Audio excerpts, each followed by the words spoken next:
इधर इतिहास रह रहकर खुद को दोहराता है। अयोध्या का विवाद लंबी अदालती जंग के बाद सुलझ गया, पर अब एमपी में इसी तर्ज पर एक नया विवाद इन दिनों सुर्खियों में है। मामला दरअसल है संस्कारधानी कहलाने वाले जबलपुर का, जहां कथित तौर पर मंदिर की जमीन पर मस्जिद बना ली गई और इसी बात पर हिंदू संगठन आग बबूला है। एक बड़ा बखेड़ा इस पर खड़ा हो गया।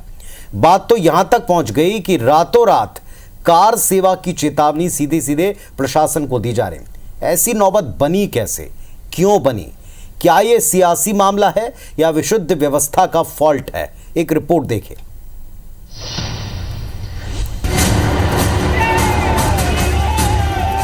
जबलपुर के रांझी थाना क्षेत्र के मढ़ई इलाके में एक मस्जिद को लेकर तनाव के हालात हैं।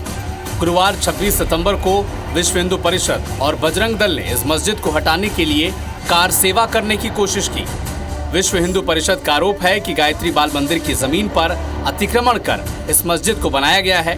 प्रशासन ने बीएचपी और बजरंग दल को मामले की जांच और कार्रवाई का आश्वासन दिया और फौरी तौर पर मामला शांत करवाया। लेकिन IBC 24 की टीम इसकी तह तक जाकर सच्चाई जानने की कोशिश की तो पता चला कि राजस्व रिकॉर्ड के मुताबिक मस्जिद जिस जगह पर बनी है वो जमीन गायत्री बाल मंदिर और कोरी परिवार के नाम पर दर्ज है।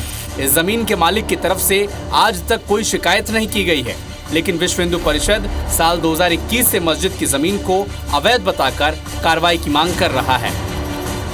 मस्जिद कमेटी ऐसा कहती है कि उसकी ओर से कोई अतिक्रमण नहीं किया गया, और अगर ऐसा है तो जिसकी ज़मीन पर अतिक्रमण किया गया है उसकी ओर से ही शिकायत क्यों नहीं की गई। दरअसल गायत्री बाल मंदिर नाम की इस संस्था या ट्रस्ट का कोई भी नुमाइंदा सामने नहीं आया है, लेकिन विश्व हिंदू परिषद की शिकायत पर जबलपुर जिला प्रशासन ने SDM कोर्ट ने यहाँ आगे कोई भी निर्माण करने पर रोक लगा रखी है। SDM कोर्ट ने साल 2022 में मस्जिद के एक्सटेंशन पर चल रहे काम पर रोक लगा दी थी और इस रोक को जुलाई 2024 के आदेश के जरिए भी बरकरार रखा। उनकी हम प्रमाणित कॉपियां निकाल करके उन केसों के परीक्षण कर लेंगे और केस परीक्षण उपरांत जो भी है अग्रिम कार्रवाई, जैसे कोर्ट का डायरेक्शन होगा या कोई निर्देश प्राप्त हुए होंगे, वैसा हम कार्रवाई करेंगे। इधर मस्जिद प्रबंधन का कहना है कि जिसकी जमीन है उसे आपत्ति नहीं है, तो फिर विश्व हिंदू परिषद किसी निजी संपत्ति पर कब्जे की शिकायत कैसे कर सकता है? इनके पास अगर कोई दस्तावेज है तो न्यायालय में लेके आए। हम न्यायालय में गए हुए हैं, वो भी न्यायालय में आए, न्यायालय डिसाइड करेगा। इनके कहने से कुछ नहीं होता। ये कह देंगे कि ये ज़मीन हमारी है तो क्या इनकी हो जाएगी? IBC 24 की टीम ने इलाके में गायत्री बाल मंदिर ट्रस्ट या उससे जुड़े लोगों को भी तलाशने की कोशिश की, लेकिन ट्रस्ट का कोई भी दफ्तर, कोई भी नुमाइंदा हमें नहीं मिला। कोरी परिवार ने कैमरे के सामने न आते हुए अपनी किसी भी संपत्ति पर कब्जा नहीं होने की बात कही है, लेकिन विश्व हिंदू परिषद सवाल उठा रहा है कि अगर गायत्री बाल मंदिर नाम की संस्था का कोई सदस्य सामने नहीं आएगा तो क्या उसकी जमीन पर कब्जा कर लिया जाएगा?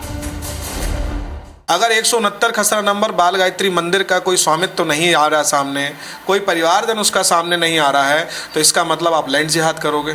हम लैंड जिहाद के खिलाफ निरंतर कार्रवाई करते हैं, करते रहेंगे और करेंगे। मामला बेहद संवेदनशील है, लेकिन इन मामलों को अगर सालों तक लंबित रखा जाए तो हालात कैसे बिगड़ते हैं, इसे हालिया विरोध प्रदर्शन के जरिए समझा जा सकता है। पूरा मामला तूल पकड़ रहा है, विवाद पकड़ रहा है, और देखना होगा कि प्रशासन इस मियाद के भीतर किस तरह की कार्रवाई आगे करता है। कैमरामैन सतीश सराठे के साथ विजेंद्र पांडे, IBC 24 जबलपुर।